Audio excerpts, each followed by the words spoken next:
Alors bonjour à tous, alors bienvenue dans cette nouvelle émission. Alors aujourd'hui je vous propose mon analyse de la société ABC Arbitrage, qui est donc une société qui est connue pour distribuer notamment de nombreux dividendes puisqu'elle les paye par trimestre. Donc dans cette vidéo on va aller un petit peu plus loin que le simple dividende. On va parler de la stratégie de la société, on va parler des facteurs qui peuvent impacter en bien ou en mal l'activité économique de la société. On parlera de tous ces axes de développement, on parlera des risques, on parlera des parades, on parlera aussi des concurrents. Voilà, je vous retrouve tout de suite de l'autre côté pour vous partager tout ça. À tout de suite.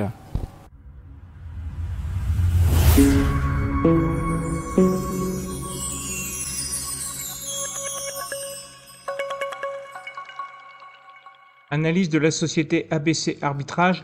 Donc c'est une société qui est donc cotée sur Euronext, qui est éligible PEA et PEA-PME. Donc dans cette vidéo, on va regarder la présentation de la société, donc quelles sont ses activités, qui détient la société, quelles sont les stratégies, quels sont les concurrents. Et on aura à la fin une partie qui est particulièrement intéressante, c'est toutes les questions-réponses que j'ai pu récolter à travers les différentes conférences qu'avait fait le fondateur Dominique Séolin. Alors avant toute chose, un disclaimer, puisque l'analyse que je fais ici, c'est pas un conseil à l'achat ou à la vente. Donc moi personnellement, je suis actionnaire d'ABC Arbitrage, et donc ce que je vous donne ici, c'est que mon avis, et bien évidemment, je peux me tromper. Alors je vous présente ici les slides en fait qui ont été donnés par la direction lors d'une conférence qu'ils avaient faite au mois de juin. Je vous mets dans la barre de description l'ensemble de la présentation pour que vous puissiez la trouver de façon facile. Alors qui sommes-nous? Et là c'est bien Dominique Séolin, le fondateur de la société qui parle. Donc une seule activité, donc gestion quantitative avec donc du trading de façon algorithmique, et ils gèrent à peu près tous les types d'actifs possibles. Donc ils ont une équipe essentiellement composée d'ingénieurs qui sont au service de stratégie. Donc ce sont vraiment eux qui sont les principaux moteurs de la performance de la société. Donc ils ont une conviction, c'est qu'ils investissent avec leurs propres fonds propres dans leur stratégie pour montrer que ce qu'ils font, entre guillemets, c'est pas du flan, puisque vous avez les fondateurs qui détiennent une grosse part du capital, et c'est avec ce capital, en fin de compte, qui est investi sur les marchés financiers de manière à créer de la valeur.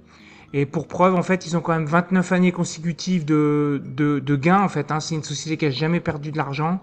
Ils ont un retour sur capitaux propres qui est à peu près de 15% en moyenne et minimum de 10%. Et puis c'est une société qui fait partie des sociétés qui distribuent des dividendes, notamment par trimestre, avec un rendement qui dépend évidemment des cours de bourse entre 6 et 8%, et on peut monter bien au-delà dans les années plutôt fastes.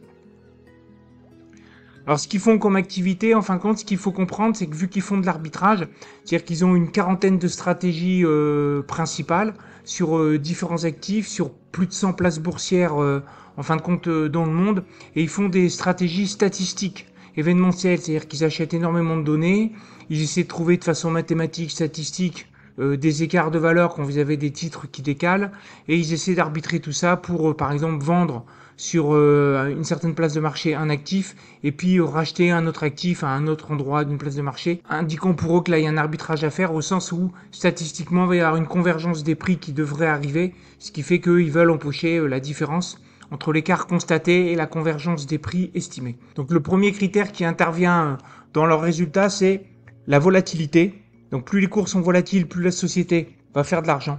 Le deuxième critère, c'est les fusions et les acquisitions, et aussi les opérations sur le capital. Et le troisième critère, c'est donc les volumes qui sont échangés. Et ils interviennent en fait en arbitrant tout ça de manière, je dirais, presque continue, 24 heures sur 24 et 7 jours sur 7. Et on y reviendra. Donc ce qu'il faut retenir, c'est que les trois principaux paramètres qui influencent en fin de compte leur performance économique sont des informations qui sont publiques et qu'on peut constater sur les marchés. La première, c'est la volatilité. Donc ça, c'est vraiment prépondérant. Après, en deuxième, vous avez les opérations sur le capital des sociétés, donc tout ce qui est fusion-acquisition, OPA, OPE ou augmentation de capital. Et vous avez tout ce qui est volume échangé. Donc on l'aura compris, plus c'est volatile, plus il y a de fusion d'acquisition, plus il y a d'augmentation de capital et plus il y a des gros volumes, plus la société peut gagner de l'argent. Alors la structure juridique du groupe, elle est organisée comme ça. Ici, vous avez ABC Arbitrage, la société mère, qui est donc cotée sur Euronext, basée à Paris. Vous avez derrière trois filiales. Une première qui, en fin de compte, porte les capitaux du groupe, qui est basée en Irlande et qui permet de faire du levier avec des partenaires bancaires. Et vous avez deux sociétés d'asset management qui sont donc basées en France et qui sont aussi basées à Singapour, ce qui leur permet d'avoir quasiment une couverture 24 heures sur 24 sur les marchés.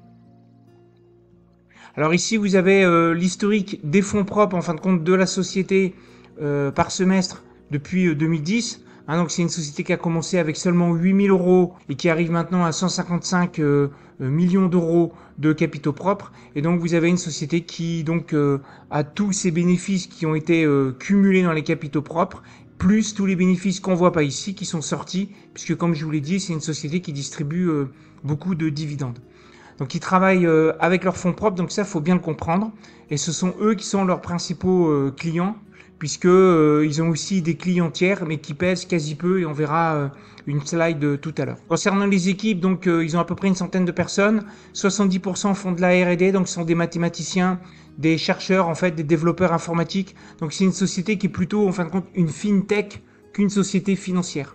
Après, vous avez un petit peu des effectifs qui vont dans la gestion des risques, qui est quand même un point prépondérant, évidemment, lorsqu'on fait de l'arbitrage. Et vous avez une partie qui va vers les ventes, puis une partie qui fait du soutien, je dirais, tertiaire. Alors, pour vous donner un ordre d'idée des quantités de données que manipule, en fait, ABC Arbitrage. Donc, ABC Arbitrage, elle est ici. Vous avez ici les marchés financiers. Donc, ils ont à peu près 300, en fin de compte, algorithmes qui tournent sur plus de 9000 actifs. Et ce qu'ils font, c'est que par rapport au marché financier, ils reçoivent à peu près 2 milliards de ticks par jour. Donc on va dire, pour faire simple, 2 milliards de mises à jour de carnets d'ordre par jour, et qui traitent donc en automatique à travers leurs 300 algorithmes. Et ce qui fait que derrière, ils envoient des ordres, à peu près 10 millions d'ordres par jour, et il y en a 200 000 à peu près qui sont exécutés. Donc tout ça, c'est par jour. Et quand vous avez les fortes volatilités qui arrivent, vous avez ces volumes qui peuvent faire x3, x5. Donc toute la puissance, en fait... on voit bien qu'ici, avec 100 personnes, on est obligé d'avoir, pour pouvoir faire face à ces quantités, d'avoir des systèmes qui sont les plus automatisés possibles, et c'est justement les fameux algorithmes qu'ils utilisent. Alors tous les algorithmes qu'ils ont sont maison, hein, c'est-à-dire qu'il n'y a pas d'algorithme qui vient de quelqu'un d'autre, donc ils le font eux-mêmes, et en fin de compte, ça leur permet de piloter de façon assez précise les risques, et ils pilotent les risques en temps réel. Donc vous avez ici sur la courbe bleue deux limites en fait par rapport au risque. Vous avez en bleu la limite maxi qui se donne en fait en termes d'exposition sur les marchés financiers. Donc évidemment, ils dépasseront jamais cette limite. Et en rouge, vous avez en fin de compte l'exposition réelle qu'ils ont. Donc évidemment, le réel est toujours en dessous de la limite maxi. Alors qu'est-ce que ça veut dire ça quand ils mettent par exemple 33%? Ça veut dire qu'ils ont additionné tous les risques potentiels en fait identifiés sur les encours qui sont en cours sur les marchés, et ce qui s'autorise à perdre ici c'est 33% des fonds propres. Voilà, maxi. Alors ils ont additionné les erreurs et disent que des fois c'est des erreurs qui sont opposées. Par exemple, s'ils ont une position, pour faire simple, hein, parce qu'ils prennent pas de position directionnelle, mais s'ils ont une position sur le CAC 40 qui est vendeur, et puis qui a donc un certain risque, et puis qu'en stratégie complémentaire, ils ont une position qui est acheteur sur le CAC 40, ce qu'ils vont faire, c'est ils vont additionner les risques sur la position vendeuse et sur la position acheteuse en valeur absolue. Donc s'ils ont un risque par exemple de 0,1% et un autre risque de 0,2%, ils vont se retrouver avec 0,3% de risque, alors qu'évidemment, si le CAC 40 y monte, ça va effacer le risque de la position vendeuse.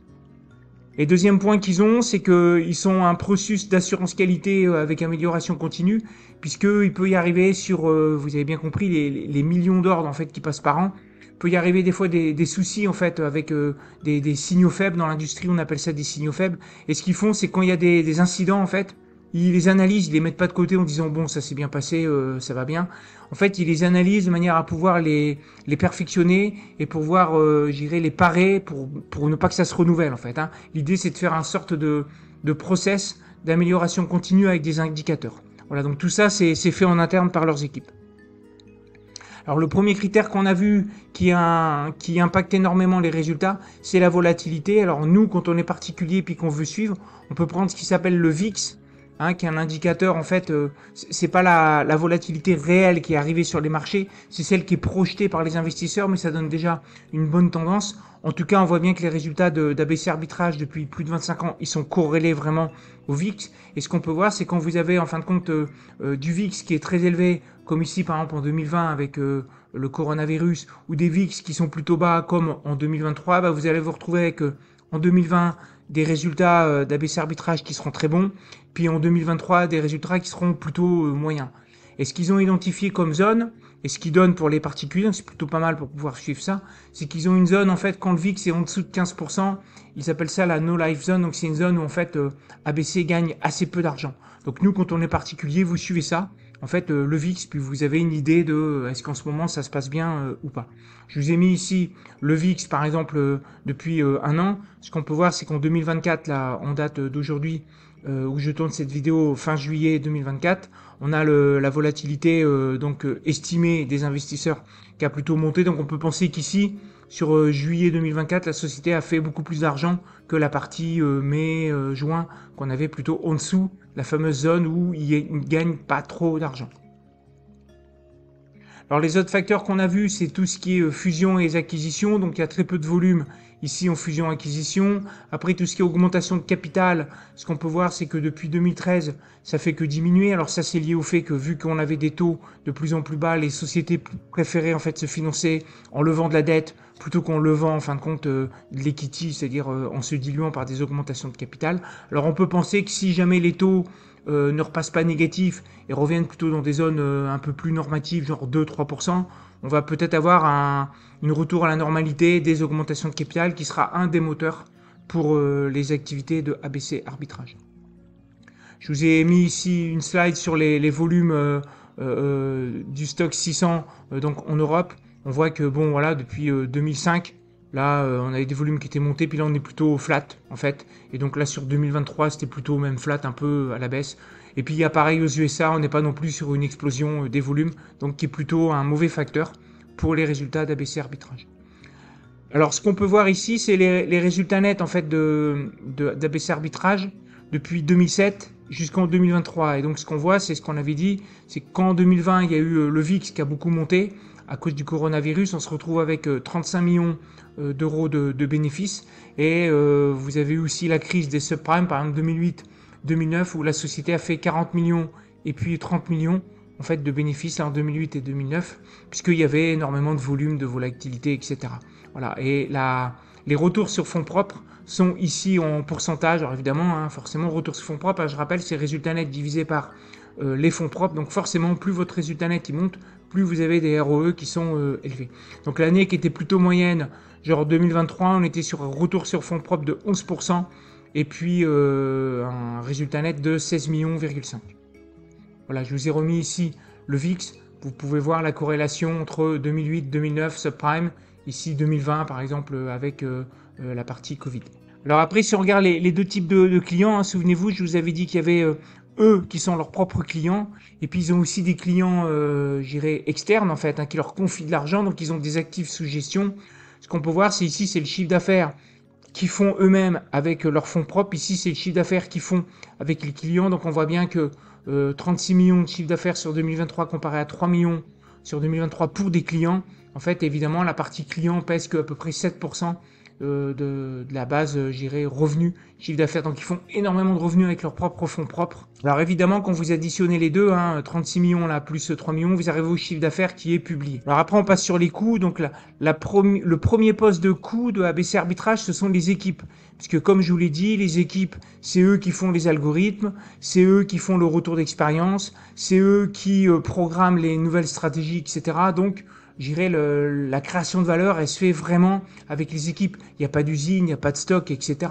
Donc c'est vraiment les cerveaux, en fait, le capital humain est hyper important là-dedans. Et donc en termes de coûts, ils ont des coûts fixes pour les équipes à peu près, on va dire 12-13 millions. Là, c'est la petite barre selon les années qui est donc en orange ici. Puis ici, vous avez en gris la partie variable. Et ce qu'on peut voir, c'est vu qu'en 2020, on l'a vu, ils ont fait de bons résultats. La partie variable, elle explose. Donc, vous vous retrouvez avec, des coûts variables qui sont directement liés, en fin de compte, aux résultats. Le deuxième poste de coût, c'est tout ce qui est informatique. Donc, ça veut dire l'achat de données, traitement des données, etc. Puisqu'on l'a vu, ils traitent des milliards de données par jour. Donc, ils dépensent à peu près 5 à 6 millions par an sur les coûts. Donc ça, c'est le deuxième poste de coût. Donc 13 millions pour les salaires à peu près, on va dire. Et puis vous avez 5 à 6 millions en plus pour les pour l'informatique. Après, côté détention du capital, vous avez 20% du capital qui est détenu par les dirigeants. Donc, c'est qui en fait? Vous avez la financière WDD, donc qui est la holding en fait de Dominique Séolin qui est au Luxembourg. Donc, les deux, ils ont à peu près quelque chose comme 16%. Après, vous rajoutez les autres managers à peu près aussi 6%. Donc, 16 plus 6, vous arrivez à quelque chose comme 20-22%. Donc, 20% du capital est détenu par les dirigeants. Si vous ajoutez Monsieur David Douai, qui est membre du conseil d'administration, qui est un ancien opérationnel. Si vous ajoutez aussi Aubépar, qui est membre du conseil d'administration, puis un des cofondateurs, vous arrivez à 40% du capital, en fait, est détenu par le management au sens large. D'où l'intérêt de remonter régulièrement des coupons parce qu'ils se payent aussi comme ça. Vous le verrez, on le verra dans le cadre des questions-réponses. Alors si on regarde le cours de bourse depuis que c'est coté, donc depuis les années fin 90 là, vous avez le cours de bourse, je dirais qui fait trop rien entre guillemets parce que vous avez énormément de valeur en fait qui part dans les dividendes. Toujours une société qui a sorti du dividende entre 6, 7, 8%, des fois même 15%. Donc évidemment le cours de bourse il s'ajuste toujours du dividende. Ce qu'ils nous ont dit, c'est que début 2024, ici, là, vous avez eu quelque part un crack sur le titre qui s'expliquait alors qu'il n'y avait pas de news particulière, alors qu'ici, ils avaient communiqué sur des résultats qui s'annonçaient plutôt pas terribles pour 2023. Ce qu'ils ont dit, c'est qu'il y avait des ETF, en fait, qui repliquaient des indices dans lesquels il y avait du ABC arbitrage. Et ils estiment que 90% de la chute de février, donc ici, là, est liée à cela. Donc moi, ce que je note, c'est que ça veut dire que les ETF, ça peut être des sources d'écart entre le prix et la valeur sur des small et des mid. Donc pour nous, en tant que stock picker, ça peut nous donner des opportunités là-dessus. Alors évidemment, si vous prenez le flux vendeur quand vous êtes actionnaire de la société, ça fait particulièrement pas plaisir. Mais on a là une nouvelle source d'opportunités, je dirais, c'est que vous pouvez avoir en fin de compte des ETF qui bazardent en fait la sortie d'ABC arbitrage de l'indice. Ça sort de l'indice. Donc à ce moment-là, l'ETF bazarde. Pendant un mois, ils ont bazardé en fin de compte des titres. Et on s'est retrouvé avec une pression vendeuse qui a fait écrouler le titre vers 3,8, 3,5. Alors ici, vous avez l'historique en fait du dividende, comme je vous l'ai dit, entre 6 à 15% parfois. Donc le plan qui est en cours, c'est qu'ils nous ont promis qu'il y aurait 0,3 euros par an minimum. Alors en même temps, ils en ont besoin pour vivre au-dessus. On y reviendra avec les questions. Et ils mettent 90% de payout et voire même au-delà, puisque sur 2023, ils ont dépensé un petit peu plus que les revenus. Ils ont un payout supérieur à 100%, parce que 2023 était quand même une année très moyenne en termes de résultats. Donc ce que dit Dominique Séolin, c'est qu'en fait ABC Arbitrage, c'est une assurance contre la volatilité, et en plus elle est rémunérée puisqu'il s'engage en fait à verser des dividendes par trimestre. Donc retenez ça, vous regardez le VIX, au-dessus de 20 c'est plutôt bien pour la société.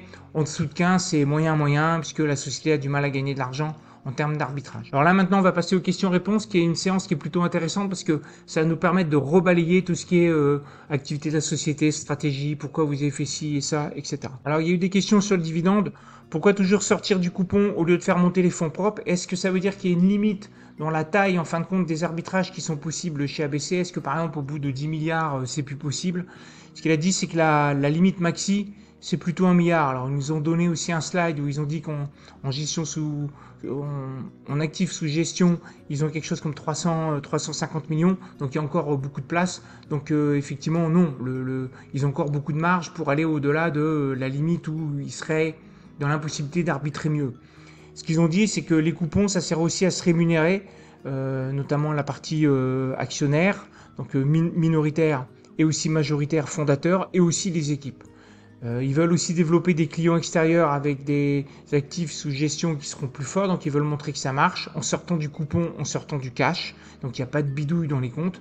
Et en 2012, M. Séolin avait dit que sa holding financière WDD s'était endettée, et donc il est content de toucher les coupons pour rembourser la dette. Voilà. Alors, durée des arbitrages, on a eu ça comme question, donc quelques heures à quelques jours, c'est plutôt ça, la majorité. Des fois, ils vont un petit peu plus loin, quelques semaines, quelques mois, lorsqu'il y a des OPA ou des OPE en cours. Est-ce qu'il y a de l'arbitrage orienté, directionnel? Ils disent non. En fin de compte, ils font plutôt donc non, il n'y a pas de directionnel direct. Ils se couvrent toujours dans une position, et puis 50% en fin de compte des positions qui sont prises sont avec 0 défaut de couverture. Alors après, en stratégie, on a eu des questions sur comment vous comptez développer votre société. Alors il a dit on a 3 axes en fait. L'axe géographique, aller dans des régions où on n'est pas encore. Il y a l'axe des actifs, donc aller sur de plus en plus d'actifs dont notamment les obligations ou les cryptos aussi, parce que c'est effectivement un univers qui est plutôt volatile. Et puis sur les modèles, un axe sur les modèles, continuer à développer en fin de compte différentes stratégies algorithmiques d'apport de liquidité dans le moteur des marchés financiers. Donc voilà les 3 axes. Ça c'est important de l'avoir à l'esprit, parce que ça veut dire derrière tout ce qui va être communication dans la stratégie de la société, il va falloir qu'on regarde si ça correspond à ce qu'ils ont dit. Alors il y a eu des questions évidemment sur l'IA. Quel est l'impact de l'IA sur vos métiers? Est-ce que ça va pas être des concurrents, etc. Alors ce qu'ils ont dit, c'est que ils ont toujours fait quelque part du traitement de la grosse donnée, en fait, depuis qu'ils font ça. Donc ils ont des traitements automatiques, donc ils font déjà quelque part des automatisations d'analyse de données. Voilà. Alors est-ce que l'IA va impacter des métiers? Ils ont dit, pour l'instant, il ne va trop rien venir en termes d'algorithme IA. Par contre, sur des métiers peu productifs, donc effectivement, ils pensent que ça va peut-être arriver, peut-être qu'ils l'utiliseront dans leur société pour automatiser des tâches peu productives. La volatilité donc des bonds, est-ce qu'ils vont y aller? Alors ils avaient commencé en 2019 et ils ont abandonné à cause du Covid, mais effectivement ils reconnaissent qu'il va falloir y retourner parce que cela donne plutôt des résultats, donc c'est dommage de se couper d'une stratégie qui a marché. Voilà, ils avaient priorisé sur autre chose, mais là ils vont reprendre ça. Après côté équipe politique RH, est-ce qu'il y a du turnover? Alors ce qu'ils ont dit, c'est qu'en 2020, ils étaient 80, là maintenant ils sont plutôt au-dessus de 100, ils sont 110. Alors en turnover, on va dire entre ceux que la société veut pas garder et ceux qui partent, parce qu'ils sont attirés par d'autres sociétés de gestion, c'est plutôt 3-4% à peu près, quoi. Donc en turnover, ils sont plutôt à 6-8%. Voilà. Les équipes, c'est vraiment la vraie valeur ajoutée d'ABC. Donc c'est pour ça qu'ils essaient de donner, comme on l'a vu, des gros bonus quand ça cartonne, de manière à pouvoir les retenir. Parce qu'en termes de concurrence sur les RH, il y a des hedge funds en fait qui se sont installés, notamment à Paris, et donc qui peuvent leur piquer en fin de compte les équipes. Donc ABC Arbitrage est vraiment concentré sur la rémunération des équipes qui doivent être au même niveau que les concurrents, quoi.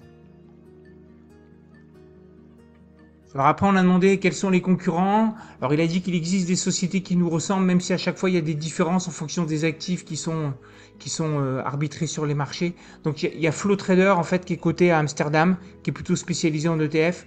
Vous avez Virtu Financial qui est coté aux US, qui fait plutôt du trading haute fréquence. Puis CFM aussi en France qui est plus ancien qu'arbitré, qui est plutôt sur les futurs.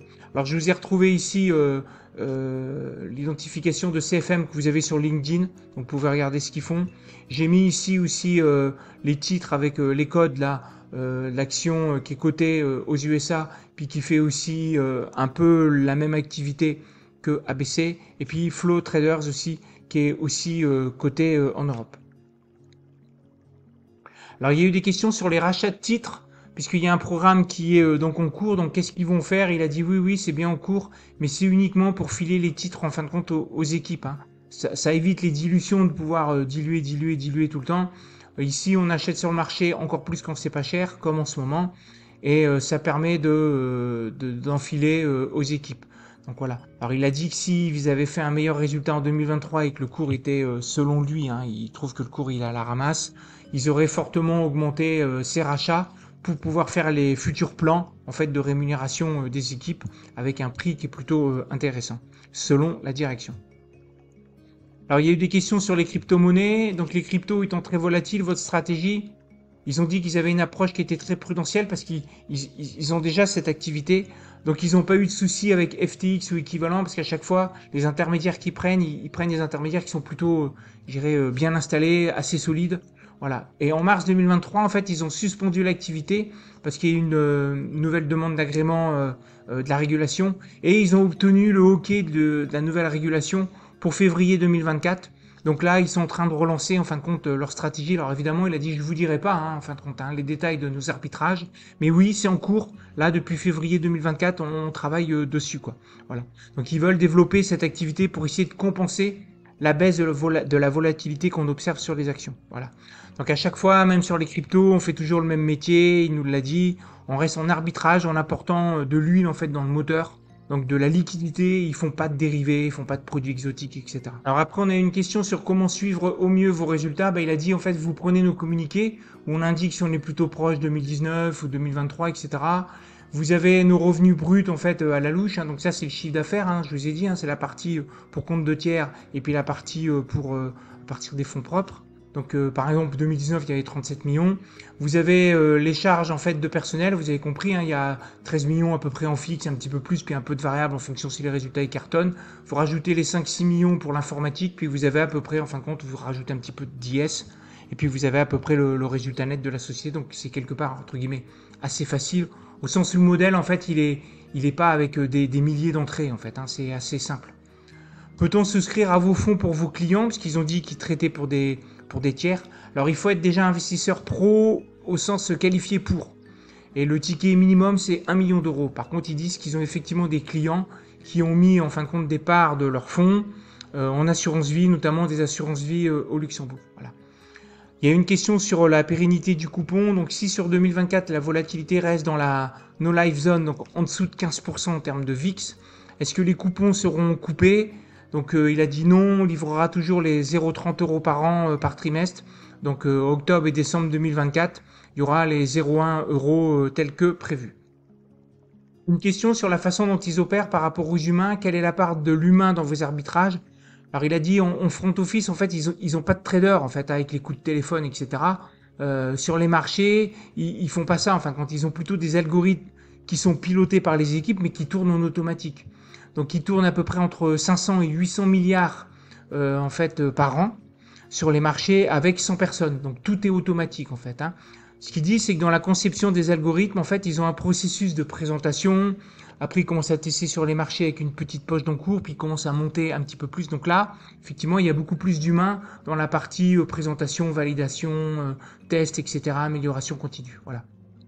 Dans une journée type, en fait, l'humain n'intervient pas ou très peu, sauf sur alerte. Il y a une question sur comment diminuer l'impact des ETF sur votre cours, notamment on l'a vu en février 2024, il estime qu'une grosse partie de la chute, il y a une sortie d'ETF qui ont vendu un petit peu comme des bourrins en fait.